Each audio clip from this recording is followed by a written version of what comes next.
So then we are back with more understandings from the time of the Second Tabernacle services, where we find the Aramaic English translation of the word. This translation comes from the original manuscripts of the prophets of the Israelic lineage. So then we can understand the time of the end. As per Yeshayahu the prophet, we find layers of understanding of the spring feast, the autumn feast, and also the returning of the cities of the Hamashiach laid waste for many centuries. As we read it in Yeshayahu the prophet, it's always important making mention of the particular section related with the kingdom of the north. And from Yeshayahu, then we find a layer of this understanding in Daniel 11, and then it states very plainly, then in years to come shalt obviously come certainly with a great army and much equipment. So then what the scripture is giving us are few clues of this portion of Daniel 11, and he is speaking of a prophet on behalf of the Gentiles regarding this particular layer, because the Hebrew language, the prophecies, they must be read in blocks or sections or layers. Now when Daniel is explaining the kingdom of the north, it's a military statement he's making, because in ancient times much equipment is directly related with military equipment. It's simply the disclosure of the understanding of this particular layer. Now it speaks of the kingdom of the north. Kingdom of the north during this time of the restoration period, since we are reading from the reflected prophecies, we find then the kingdom of the north is the Soviet Union. It's very plain. Now during this time of the restoration period, many of these layers, such as tabernacling, military, and then trade, particular military, there is movement of armies, a flow of movement of armies. Now some section is not truly northern kingdom, but bound northward. Some sections is not southward, but is bound towards the south. So it doesn't speak of the southern kingdom. Why? Because it's explaining that there is movement of soldiers and movement of armies for the preparation for the time of the end. So the chapter number 11 and 12 are the basics of understanding the flow of events of Revelation. So when we read this understanding, you have to understand where these armies is coming from, or where they are going, and what is then the preparation for the armies of the East.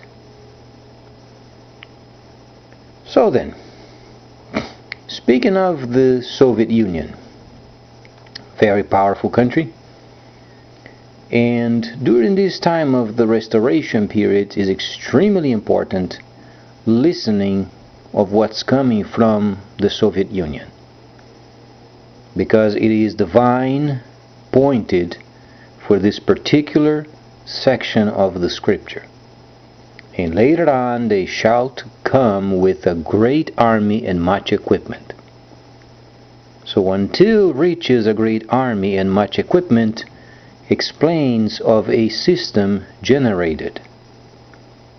So during our time in this world, in this initial era of the restoration, we find then that this particular section of Daniel 11 explains the importance and the build-up of the system of the Soviet Union. So then, as we understand, Mr. Putin is the leader of the Soviet Union, and then his plans, as they are perfected, obviously there is a line that comes from this period until the very time then the armies of the East, they march from east towards the west and then north when the Euphrates River dries. So the influence of the Soviet Union from this period of time until the end is a type of military strategy that won't fail, because the scripture is already given us the answer. Now if people read from the Greco-Roman translation, they won't understand, because their minds are going to be reading a text that's not reflected. They only read the sections that already had taken place, and they can't make a relation with the future.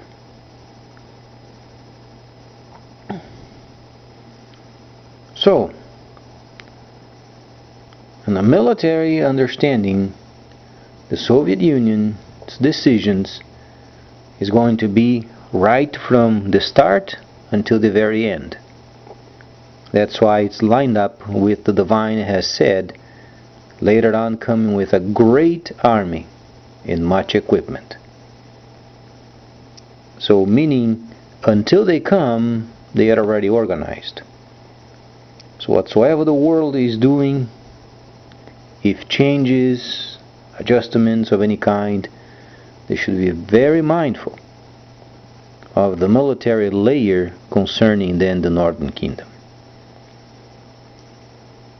Later on, when we evaluate these, and then the organization of Europe, because it's not only the Northern Kingdom in its own area.